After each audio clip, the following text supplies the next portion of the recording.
পূর্ব বিধানসভায় তিনি দুদুয়ারের বিধায়ক। আজকে আপনাদের বলতে হবে যে ক্যানিং পূর্ব বিধানসভায় মানুষ কতটা সার্বিক উন্নয়ন হয়েছে, মানুষ কতটা সুযোগ সুবিধা পেয়েছে, মানুষ কতটা সরকারি প্রকল্পের টাকা মানুষ পেয়েছে, আজকে সেগুলো পাননি। আজকে আমার পিছিয়ে পড়া গরিব মেহনতি মানুষ আমাদের সাথে যারা আছেন আইএসএফ এর বন্ধুরা, তারা কোনো সুযোগ সুবিধা পায়নি। তাই একটা কথা আপনাদের মাথায় রাখতে হবে, আগামী দিনে আমাদের প্রতিটা বুথকে শক্তিশালী করে প্রতিটা বুথকে ঐক্যবদ্ধভাবে মানুষের পঞ্চায়েত তৈরি করতে হবে, মানুষের দায়িত্ব নিতে হবে আগামী দিনের জন্য। তাই আমরা এখন থেকে আপনাদের সাথে থেকে আপনাদের পাশে থেকে প্রতিটা জায়গায় জায়গায় প্রতিটা অঞ্চলে প্রতিটা পাড়ায় পাড়ায় প্রতিটা বুথে বুথে আমাদের সংগঠন শক্তিশালী হচ্ছে। মানুষ বুঝতে পারছে যে বিগত দিনে যারা হারমাত, যারা মমতা বন্দ্যোপাধ্যায়ের দল, যারা লুট করেছে ক্যানিং পূর্ব বিধানসভা, তাদের বিরুদ্ধে আজকে মানুষ রাস্তায় নেমেছে। তাই আপনাদের মনে রাখতে হবে যে আজকে যারা হারমাত, যারা লুট করেছে, যারা একটার পর একটা সন্ত্রাস চালিয়েছে, আজকে তারা নিজেরা এলাকায় ভয়তে আসতে পারে না। তারা বুঝেছে যে মানুষের সাথে আমরা বেইমানি করেছি, মানুষের প্রতারণা করেছি, মানুষকে কোনো সুযোগ দেয়নি। আজকে লুটে বেটে যারা নেতৃত্ব, তারা লুটে বেটে খেয়েছে। তাই আপনাদের কাছে আমাদের বলার যে আজকে এগুলো আমাদের মনে রাখতে হবে, এগুলো আমাদের মনে রেখে আগামী দিন পঞ্চায়েত নির্বাচনের স্বার্থে, সার্বিক উন্নয়নের স্বার্থে, পিছিয়ে পড়া মানুষদের স্বার্থে আমাদের দায়িত্ব নিতে হবে যে প্রতিটা ক্ষেত্রে প্রতিটা বুথে বুথে দায়িত্ব নিয়ে সংগঠন শক্তিশালী করে প্রতিটা মেম্বার যারা জনগণের মেম্বার হতে পারে, যারা মানুষের মেম্বার হতে পারে, যারা মানুষের জন্য কাজ করতে পারে, এই দায়িত্ব আগামী দিনে। তাই আমরা বলতে চাই যে আমাদের সংগঠন আরো শক্তিশালী করতে হবে। এই অঞ্চলে আপনাদের অত্যন্ত দায়িত্বপূর্ণ আমাদের আপনাদের নেতৃত্ব আছে, তিনি 2021 সালে বিধানসভা থেকে লড়েছিলেন। সেই সিরাজি সাহেব তিনি আছেন, আপনাদের পাশে থেকে আপনাদের দায়িত্ব নিয়ে লড়াই করবেন। আমার যখন বলবেন, যে সময় ডাকবে, রাত 12টার সময় বললো আরাবুল ইসলাম রাত 12টায় চলে আসবে। তাই আমি আপনাদের বলতে চাই, আমার বলার অবস্থাটা অত্যন্ত খারাপ। আজকে 5টা প্রোগ্রাম করেছে। আজকে নওশাদ ভাই সাহেব ছিলেন,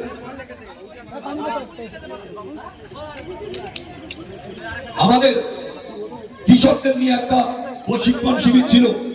3.5 ঘন্টা আমরা ক্যানিং ভাঙড় 2 নম্বর ব্লকের সমস্ত 10টা অঞ্চলে প্রায় 300 কৃষকদের নিয়ে আমাদের দীর্ঘ বৈঠক হয়েছে যে কৃষিরা কিভাবে কৃষকরা সুবিধা পাবে, কিভাবে কৃষকরা আগামী দিনে এগিয়ে যাবে। সেই জন্যতে আমাদের মিটিং ছিল, তারপরে একটা মিটিং ছিল, অনেক জায়গায় প্রোগ্রাম আরো ছিল।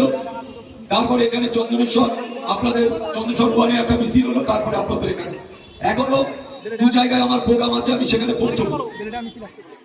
বেলেডাঙ্গা মিছিল আসছে, কিন্তু জায়গা তো নেই, জায়গাটা রাস্তার উপরেই করতে হবে। বেলেডাঙ্গা থেকে একটা বড় মিছিল আসছে, তাই আমি বলবো যে ওই পিছনের জায়গাটা করে দেওয়ার জন্য, যাতে ওরা দাঁড়াতে পারে। যে কথা বলছিলাম, আজকে আমাদের দলকে সংগঠিত করতে হবে।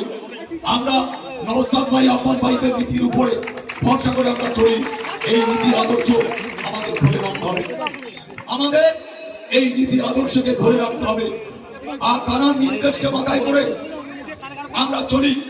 ভাঙড়ে অনেক জায়গায় গন্ডগোল হওয়ার সম্ভাবনা ছিল, কিন্তু তিনি একটাই বার্তা দিয়েছেন, কোন জায়গায় গন্ডগোল করা যাবে না। আজও আমরা ক্যানিংয়ে দাঁড়িয়ে, আমাদের অনেক লোক আছে, আমাদের ছেলেরা কিন্তু লড়াই করতে জানে, কিন্তু ভাইচারদের নির্দেশে আমরা কিন্তু কোনো জায়গায় প্রস্তাব গন্ডগোল করতে চাইনি, গন্ডগোল করিনি, এটা মাথায় রাখতে হবে। তাই একটা কথা মনে রাখতে হবে, এলাকার স্বার্থে, মানুষের স্বার্থে, সার্বিক উন্নয়নের স্বার্থে প্রতিটা ক্ষেত্রে আমাদের একসাথে কাঁধে কাঁধ মিলিয়ে আমাদের লড়াই করতে হবে। তাই আগামী দিন আমরা প্রতিটা পাড়ায় পাড়ায় প্রতিটা বুথে বুথে সংগঠিত ভাবে পঞ্চায়েত নির্বাচনকে সামনে রেখে আমরা এখন থেকে প্রস্তুতি শুরু করব। তাই মনে রাখতে হবে যে আমাদের যারা যোগ্য, আমাদের যারা সঠিক নেতৃত্ব বুথে বুথে, তাদেরকে সামনে রেখে আগামী 30 স্তর পঞ্চায়েতে লড়াই করার জন্য তাদের হাতে দায়িত্ব তুলে দিতে হবে। আমরা যেমন আছি নেতৃত্বরা, আমরা সবসময় আপনাদের পাশে থাকবো। তাই আজকে যারা এখানে তৃণমূল কংগ্রেসের হারমাত আর ক্যানিং এ একরকম কালচারের মানুষ, আমি এইটা কিন্তু আগে থেকে বুঝতে পারিনি। আজকে যারা বড় বড় নেতা, যারা তৃণমূলে দুর্নীতিগ্রস্ত যারা নেতা, তাদের জেনে রাখা উচিত ক্যানিং পূর্বের মানুষ বেশিরভাগ গরিব মানুষ। নাবাল এলাকায় আপনারা যদি যান, ওই 7টা অঞ্চলের মানুষ অত্যন্ত গরিব। তারা তাদের নিজেদের দুবেলা দুমুঠো খাবার জন্য তারা নিজেরাও কাজ করে, তাদের স্ত্রীরাও কাজ করে। ম্যাক্সিমাম জায়গায় একটা কথা মনে রাখতে হবে যে আজকে যিনি বলেছেন যে আমি সোনার ভাঙর তৈরি করতে চাই, আর আমার বক্তব্য হচ্ছে সেই ভদ্রলোক এনআইএর জালে আছেন, তারা জেনে রাখা উচিত যে আজকে তিনি সোনার ক্যানিং করতে পারেনি, ক্যানিং এর মানুষের ভালোবাসা দিতে পারেনি, ক্যানিং এর গরিব মানুষ, পিছিয়ে পড়া মানুষের জন্য পরিষেবা দিতে পারেনি। আমি জানি যেখানে একজন ভদ্রলোক প্রধান আছে, তারা জেনে রাখা উচিত তিনি পরের কাছ থেকে টাকা নিচ্ছেন, ক্যামেরায় দেখা দিয়েছে টাকা নিচ্ছেন ভুল। তার কাছে আমরা নীতি আদর্শের কথা শুনবো আর তার নীতি আদর্শের উপরে আমরা চলবো।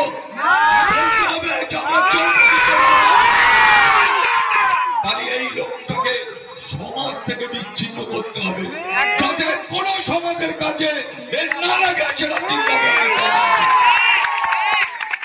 তাই আপনাদের কাছে বলতে এসেছি, আমরা বলার সুযোগ পাইনি নির্বাচনে, আমরা মানুষের কাছে পরিপূর্ণভাবে পৌঁছতে পারিনি নির্বাচনের সময়। আমরা এখন আজকে